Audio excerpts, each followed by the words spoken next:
Boa noite, irmãos e irmãs, graça e paz. Sejam todos bem-vindos, todas bem-vindas à página da Igreja Presbiteriana de Blumenau. Eu sou o pastor Anderson e essa é a nossa live Orai Sem Cessar.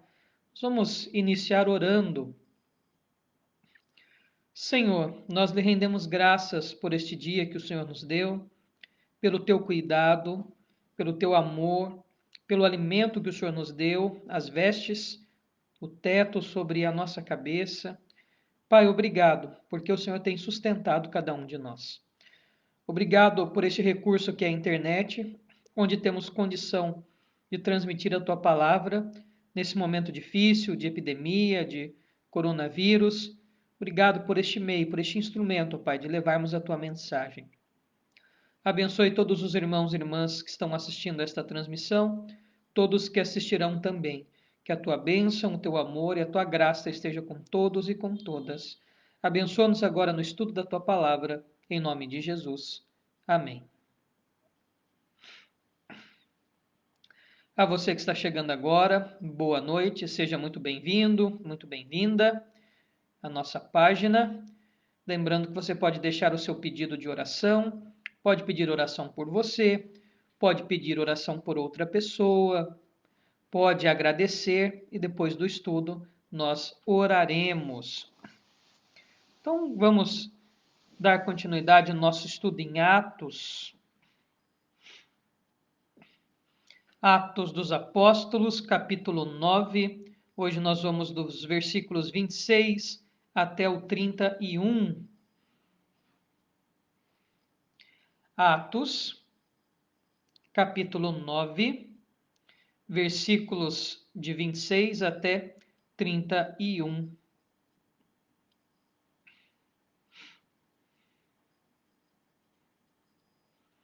Então vamos lá.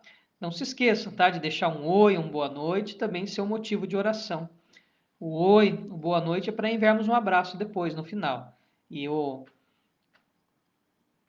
motivo de oração para nós orarmos depois da transmissão. Então vamos lá. Atos 9, de 26 a 31. Eu vou fazer o comentário, já lendo o versículo, assim a gente ganha um pouquinho de tempo. Então, versículo 26. Ainda naquele tema, né? A conversão de Saulo, a sua pregação em Damasco e agora a sua ida a Jerusalém. Tendo chegado a Jerusalém, procurou juntar-se com os discípulos. Todos, porém, o temiam, não acreditando que ele fosse discípulo. Que interessante, quando ele chega em Jerusalém, há uma resistência. Vamos lembrar que os episódios anteriores não foram muito felizes, como que ele perseguia os cristãos e cristãs de Jerusalém, como ele consentiu e estava presente na morte de Estevão, Saulo, que era um perseguidor, um algoz dos cristãos, homens e mulheres em Jerusalém. E agora ele volta a Jerusalém e há uma certa desconfiança, assim como houve num primeiro momento com Ananias, texto que nós já lemos anteriormente, né? A própria argumentação de Ananias com Deus. Mas como pode esse homem perseguidor, e o próprio Deus, não, pode ir lá orar por ele, que esse é meu, né? Meu vaso escolhido. E agora, chegando a Jerusalém, há uma certa resistência por parte dos irmãos, por parte da comunidade cristã lá de Jerusalém, justamente pelo passado de Saulo. E é interessante, tinham medo dele. Veja como que era impetuosa a ação de Saulo contra a igreja, a ponto de gerar um medo nos discípulos. Então, eles tinham medo de Saulo. Versículo 27. Mas nesse contexto de medo, aí surge Barnabé. Lembram-se dele, né? Também chamado filho da consolação. Mas Barnabé, tomando-o consigo, levou aos apóstolos e contou-lhes como ele vira o Senhor no caminho e que este lhe falara, e como em Damasco pregara ousadamente em nome de Jesus.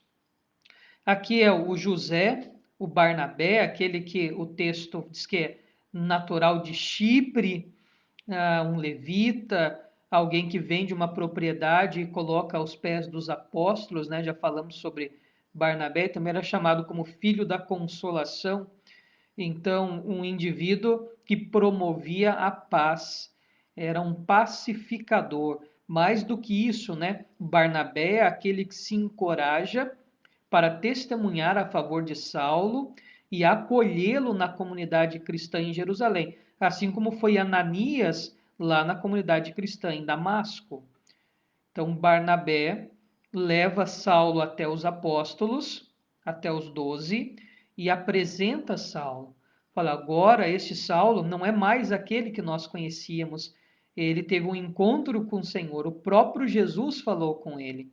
E agora ele é um cristão. E mais do que isso, ele já está pregando, ele já está ensinando, ele já está proclamando Cristo, né? E até houve perseguição lá em Damasco. Veja a importância de Barnabé e uma lição que ele nos dá hoje, tá? Quando nós recebemos novos membros na igreja, é muito importante que eles sejam integrados na comunidade.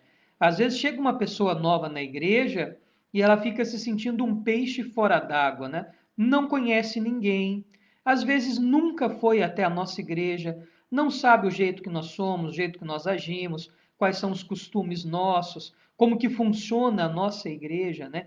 A igreja presbiteriana é muito desconhecida. Nós temos pouco da nossa liturgia, do nosso culto, transmitido pela internet. Agora, por causa da pandemia, nós tivemos uma ampliação disso.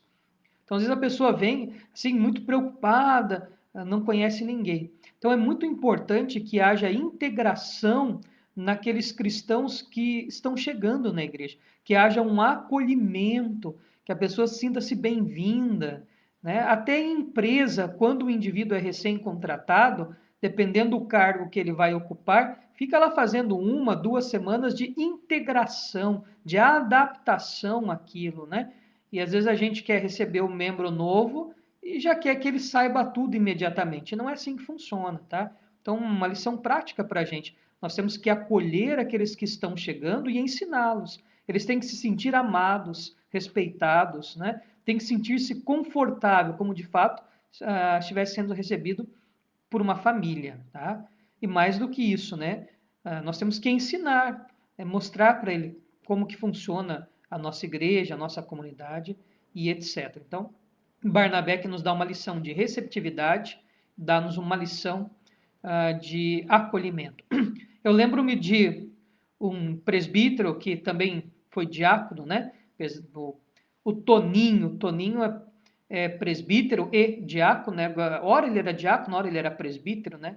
Mas eu o conheci como diácono da primeira igreja presbiteriana de Mogi Guaçu, no interior de São Paulo, que é a minha igreja natal.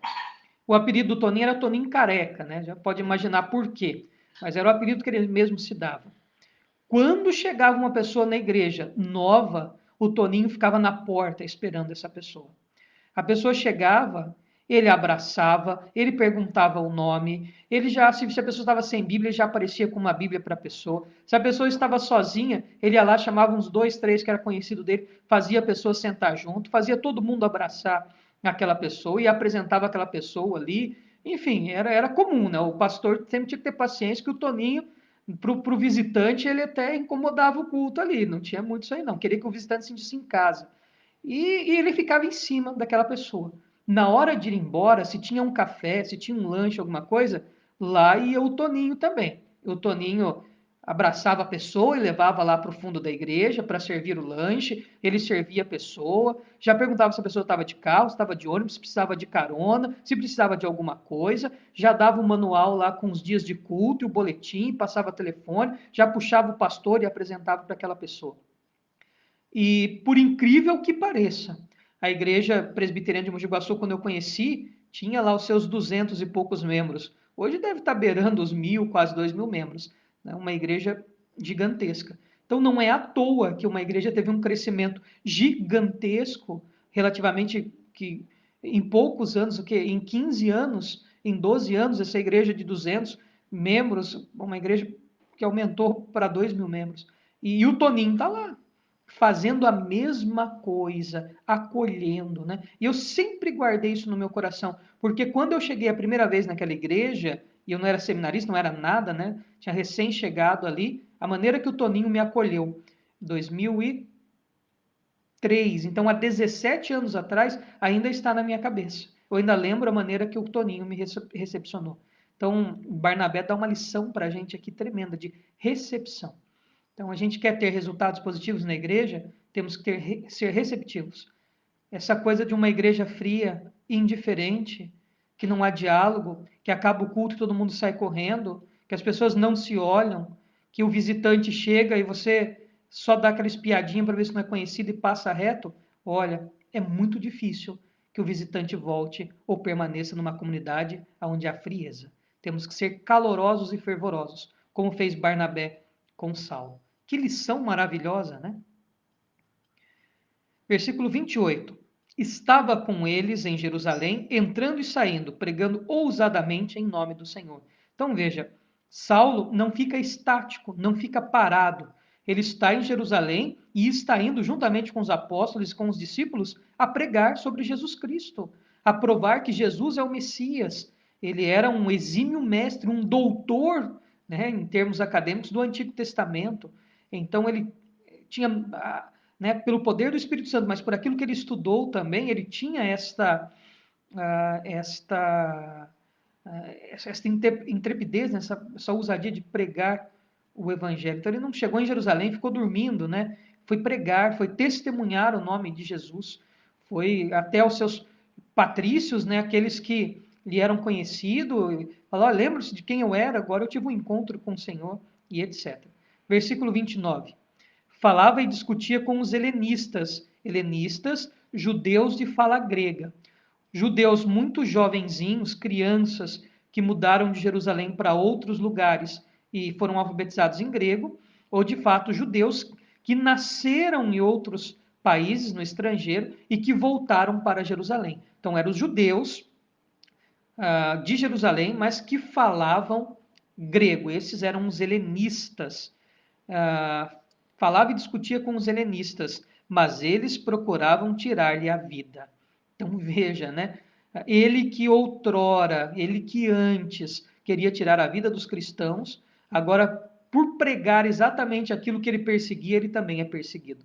Lembre-se do que Deus disse acerca de Saulo: o chamei para que ele saiba o que é padecer, o que é sofrer, o que é perecer pelo meu nome.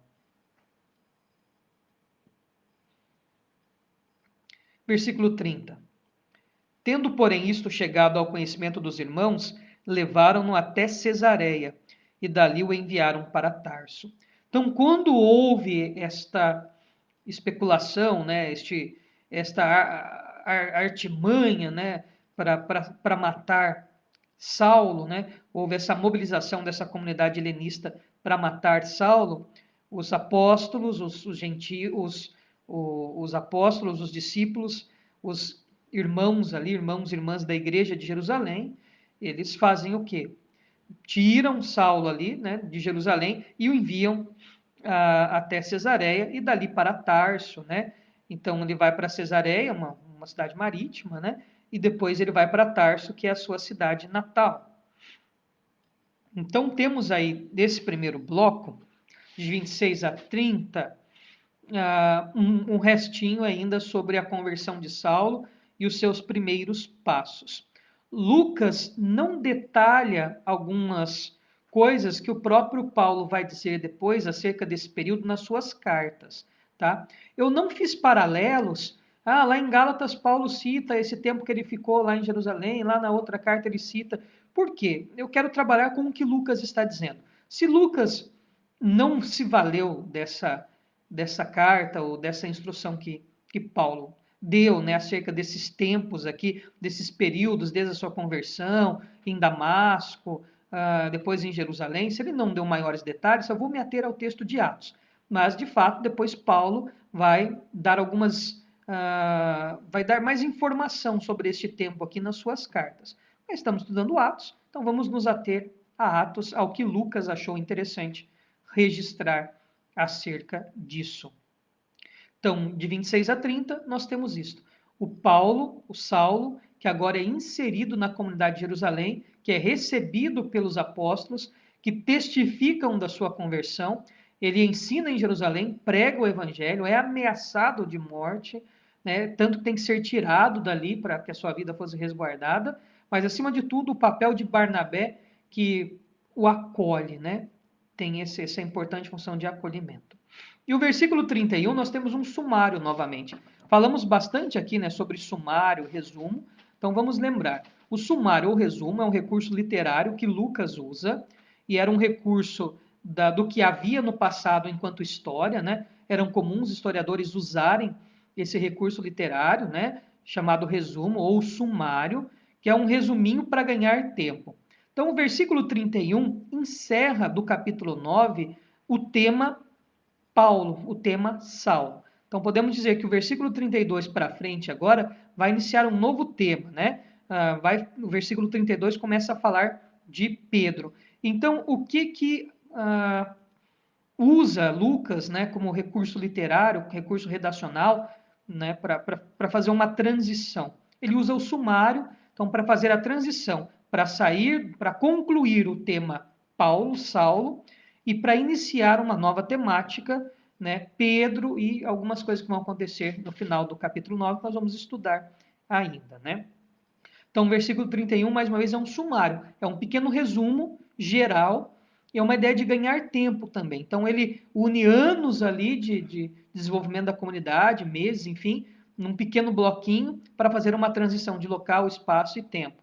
Então, de maneira que a gente não sabe quanto tempo se passou desde que Saulo foi enviado para Tarso e esse período que vai se iniciar agora, uma série de blocos falando sobre Pedro, a partir do versículo 32. Por isso que o sumário, então, é importante aqui, é um sumário transicional, vai fazer concluir Paulo e iniciar Pedro. Então ele fica no meio de propósito. Nisto você vê a beleza da literatura bíblica, né? O cuidado do autor, a riqueza literária e redacional. Versículo 31, a igreja, e aqui é o termo eclesia, né, o termo apropriado para a igreja, quer dizer assembleia, né? Quando havia uma assembleia, o povo era convidado, né, para saírem das suas casas e irem até o local aonde estava. E vem o termo eclesia, né, o chamado para a assembleia, o chamado para ir até onde havia a reunião.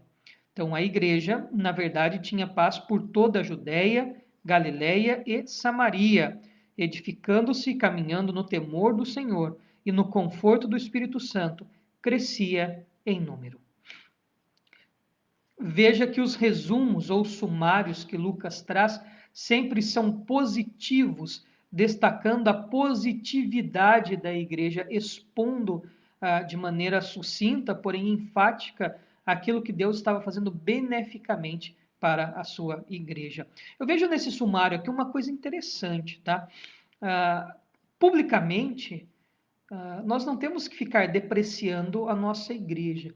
Eu acho que a crítica à instituição é muito importante. Quem ama faz uma crítica construtiva e se coloca como parte da resolução do problema. Então, nós podemos internamente, de maneira amorosa e afetuosa, sim, criticar de maneira construtiva e nos colocar como parte da solução do problema, porque nós amamos a instituição.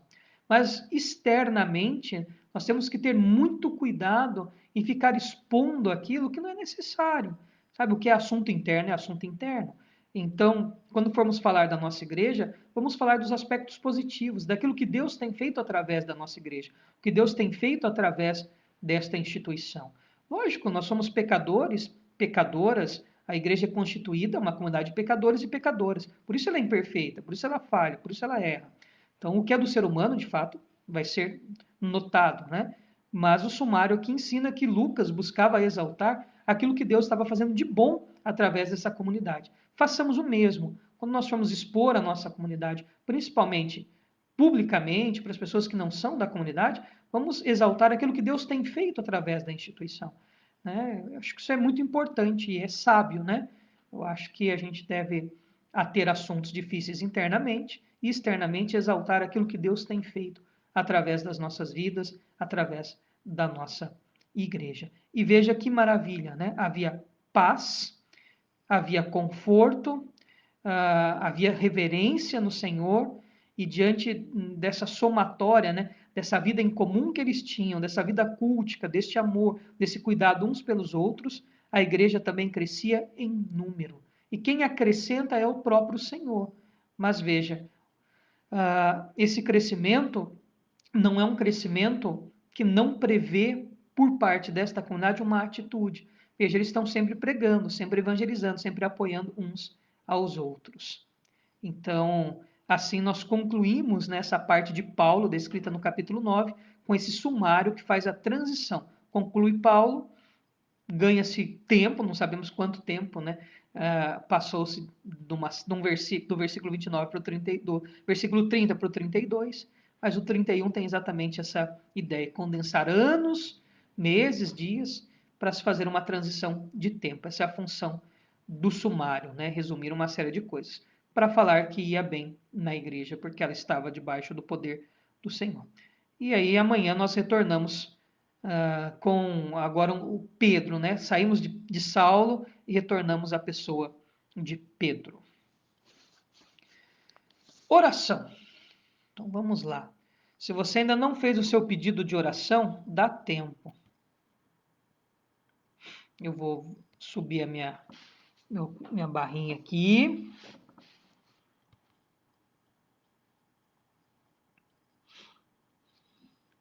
Então, vamos lá. Então, tem a Solange aqui agradecendo, porque hoje está melhor, né? A nossa amiga Solange lá de Xanxerê, no oeste de Santa Catarina.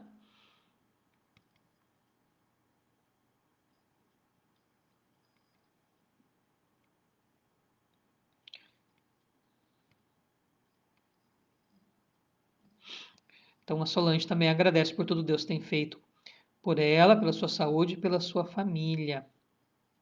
E agradece a todos que oram por ela e pela família. Nossa irmã Elivânia agradece a Deus por todas as bênçãos. O pai dela chegou do Pará hoje, fez boa viagem, graças a Deus, né? Então agradece as bênçãos e pelo retorno do pai, né, que estava bem longe, lá no Pará.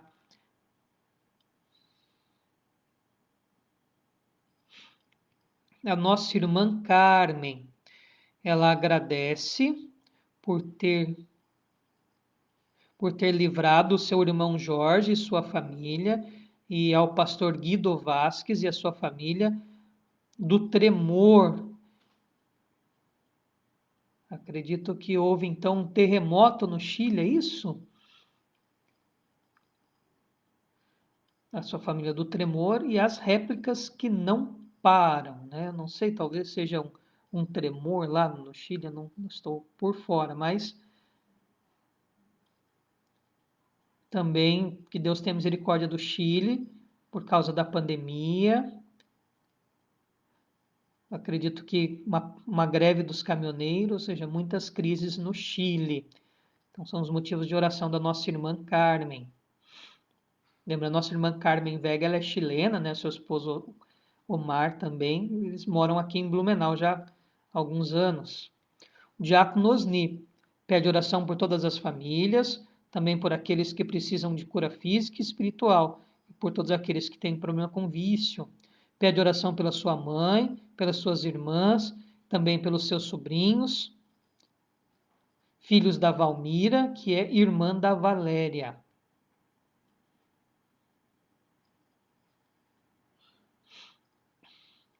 A nossa irmã Léo, ela agradece a vida do Max William, que ontem completou 28 anos. Então, ontem foi aniversário do Max William. E continua pedindo oração pela Aidi, né? A Aidi está em estado grave de saúde.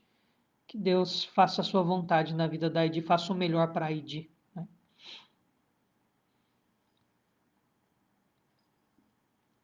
A nossa irmã Letícia agradece a Deus pela cirurgia da Maria Iderna e agora pede oração pela sua recuperação. Ela está na UTI, né? É comum pós-cirúrgico, né? Os cuidados, ficar um tempo na UTI até estabilizar. Pede pelo tratamento de saúde da Ivanilde, do Ricardo Colim, que está com Covid e na UTI em Florianópolis, e pela vida do senhor Jorge, que está com câncer. A nossa irmã Denise pede oração pela sua família, pela sua sobrinha Ingrid e para Juraci Rausch. Bom, então são esses os pedidos que aparecem aqui para mim. Nós vamos orar. Não esqueça de deixar o seu boa noite para daqui a pouco mandarmos aqueles abraços espertos.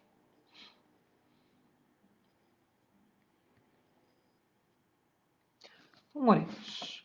Senhor, nós agradecemos pela vida da Solange, agradecemos por ela estar melhor hoje, pedimos a sua total recuperação. Continue guardando-a, livrando-a de todo mal, abençoando ela e toda a sua família. Pai, abençoe a Elivânia, abençoe toda a sua família, cuida deles, supra, ó Pai, todas as suas necessidades, guarda-os de todo mal. Pai, nós te louvamos pela viagem que seu pai fez de volta a Blumenau, por ter feito essa viagem em segurança. Continue a abençoá-lo, bem como toda esta família. Senhor, nós colocamos diante de Ti e agradecemos o Teu cuidado na vida do Jorge e toda a sua família, do pastor Guido Vasques.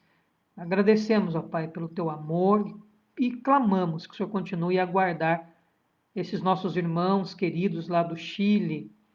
Abençoe e tenha misericórdia desse país também, ó Pai, que está sofrendo com inúmeras crises, como tantos outros países da América do Sul. Tenha misericórdia, ó Pai, que a tua graça, o teu amor, a tua misericórdia se estenda sobre todos nós, sul-americanos, latino-americanos, todos, ó Pai, desse continente tão vasto que é a América, que a tua graça e o teu amor esteja sobre todos os países. Pai eterno, abençoe também a dona Carmen, o seu Omar, a sua família aqui no Brasil, cuida deles, ampara-os, livra-os de todo mal e supra todas as suas necessidades. Pedimos também, ó Pai, pela vida do diácono Osnida, nossa irmã Valéria, por todas as famílias, todos aqueles que precisam de cura física, espiritual, por todos aqueles que estão presos no vício, que o Senhor os liberte. De maneira especial, abençoe a mãe do diácono Osni, abençoe também as suas irmãs, abençoe os seus sobrinhos, filhos da Valmira, abençoe a Valmira e toda a sua família, ó Pai. Derrama a bênção sem medidas. O Senhor sabe das suas necessidades e segundo a tua vontade, supre todas, ó Pai. Senhor, nós te louvamos pela vida da nossa irmã Léo, pela vida do presbítero Max, pedimos bênção e cuidado do Senhor sobre a vida dela. Te louvamos, ó Pai, pelo Max Williams, que completou mais um ano de vida, que ele tenha muitos e muitos anos de vida. Guarda, ó Pai, ele que está distante do seu lar, vivendo em outro país, abençoe ele, abençoe a sua esposa. Cuida, ó Pai, do Max e da Ana. Que o Senhor os abençoe poderosamente, bem como toda a família da nossa irmã Léo e do presbítero Max. Pai, continuamos clamando pela vida da Aidi e colocamos ela diante de Ti, ó Pai, para que o Senhor faça o melhor para a Aidi. Seja feita a Tua vontade, ó Pai. Tua serva está nas Tuas mãos. Nós clamamos pela recuperação dela, ó Pai. Mas nesse momento tão difícil, nós só podemos confiar e esperar no Senhor. Abençoe toda a família da Aidi também, ó Deus, que enfrenta esse momento difícil.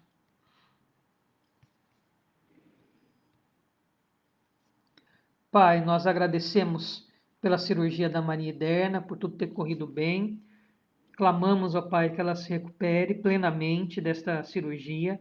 Guarda-o no hospital, ó Pai, no pós-cirúrgico, que logo ela fique bem, se recupere, saia da UTI para o quarto, do quarto para a sua casa, e que não fique nenhuma sequela, Pai, que ela fique totalmente restabelecida, que a cirurgia de fato seja um sucesso, para a honra e glória do Teu nome. Suplicamos também, ó Pai, pela saúde da Ivanilde, pelo Ricardo Colim, na UTI, por causa do Covid, e também pedimos pela saúde do seu Jorge, com câncer. Tenha misericórdia destas vidas, ó Pai. Restaura a saúde delas. Abençoe a Letícia, o presbítero Ricardo, toda a sua família, guardando-os, livrando-os de todo mal, e que a tua bênção esteja sobre eles. Senhor, abençoe a nossa irmã Denise, o nosso irmão Marcelo, abençoe a Manu, que o Senhor guarde esta família, livre-os de todo mal, guarda-os e supra, ó Pai, todas as suas necessidades. Suplicamos pela vida da sobrinha Ingrid e também pela vida da Juraci Rausch. Colocamos nas tuas mãos, ó Pai, e pedimos bênção do Senhor. O Senhor sabe das suas necessidades, sabe do que elas precisam. Então, ó Deus, que o Senhor escute e responda às nossas orações, é o que nós suplicamos a Ti. Pai, que a Tua graça e o Teu amor seja derramado sobre todos os irmãos e irmãs que estão nos assistindo, bem como seus familiares, em nome de Jesus. Amém. Então vamos aos nossos abraços. Boa noite, Dona Zeni. Boa noite, seu Dino. Boa noite, Ana. São os nossos irmãos lá de Xanxerê, né? Membros da Igreja Presbiteriana de Xanxerê. Fui pastor em Xanxerê, né, de 2017, de dezembro de 2016 até dezembro de 2019, né? Então, Deus abençoe muito os nossos irmãos lá em Xanxerê. Grande abraço, viu, Dona Zeni, seu Dino e Ana. Boa noite, Dona Carmen. Boa noite, seu Omar. Que Deus lhes abençoe muito. Né, o seu Dino é o Alduíno, né? Presbítero lá da Igreja Presbiteriana de Xanxerê. Deus abençoe, viu, seu Dino? Fiquei muito feliz com a reeleição do senhor. Boa noite para Dulceleia Pereira, nossa irmã de Itapema, da Igreja Presbiteriana de Itapema. Você sempre presente conosco também. Deus abençoe, viu, Dulceleia? Um grande abraço para ti. Boa noite, Solange. Solange, a nossa amiga lá de Xanxerê também. Que Deus abençoe muito. Obrigado pela companhia. Boa noite, Andressa Cibulski. Que Deus lhe abençoe. Uma alegria tê-la conosco. Um grande abraço. Boa noite, seu Omar. Boa noite, Diácono Osni. Boa noite para nossa irmã Valéria. Um grande abraço. Boa noite, Claudete Bittencourt. Um grande abraço para ti e para toda a família. Nossa irmã Claudete, lá de Itapema, sempre ligadinha conosco também, né? A Dulceleia e a Claudete estão desde o comecinho aqui conosco, né? Desde março. Boa noite, Rosana. Rosana Rebelo, um grande abraço para ti, tá? Para o teu esposo, que Deus abençoe muito, né? Família Rebelo e família Andrade, né? São famílias abençoadíssimas, grandes famílias da nossa igreja aqui. Então, que Deus abençoe, viu, Rosana? Deus abençoe, Rose Andrade. Um grande abraço para ti. Boa noite para a tia Fi e para o Chico. São os nossos tios, né? Lá de Águas de Lindóia, interior de São Paulo. Um grande abraço, viu, tia Fi? Obrigado pela companhia. Boa noite para o seu Valério Haag. Seja bem-vindo. Que Deus abençoe, né? Deus lhe guarde. Muito obrigado pela companhia. Então, um grande abraço para o senhor Valério. Boa noite para Léo, boa noite, presbítero Max, que Deus lhes abençoe. Boa noite, Anne Caroline, Deus lhe abençoe muito. Um abraço para ti, para o seu esposo Alisson. Seja muito bem-vinda. Um grande abraço. Boa noite, Marisa. Boa noite, presbítero Ad. Que Deus lhes abençoe. Um forte abraço. Boa noite, Valmira Silva, Valmira, irmã da Valéria, né? Que Deus lhe abençoe, muito obrigado pela companhia. Boa noite, Samuel. Samuel, nosso amigo, né? Samuel, um abração para ti, viu, Samuel? Para Ananda, para Samanda, família abençoada lá de Xanxerê também, ligadinho conosco. Muito obrigado pela companhia, viu, Samuel? Boa noite, Elivânia. Que Deus lhe abençoe muito. Um grande abraço para ti, um abraço para as meninas, para a mamãe, para o papai que voltou, para toda a família, tá? Deus lhes abençoe muito. Boa noite, Raquel. Um grande abraço para ti. Deus lhe abençoe muito. A Raquel, nossa presidente da SAF, né? Da nossa sociedade de senhoras, grupo da mulherada, né?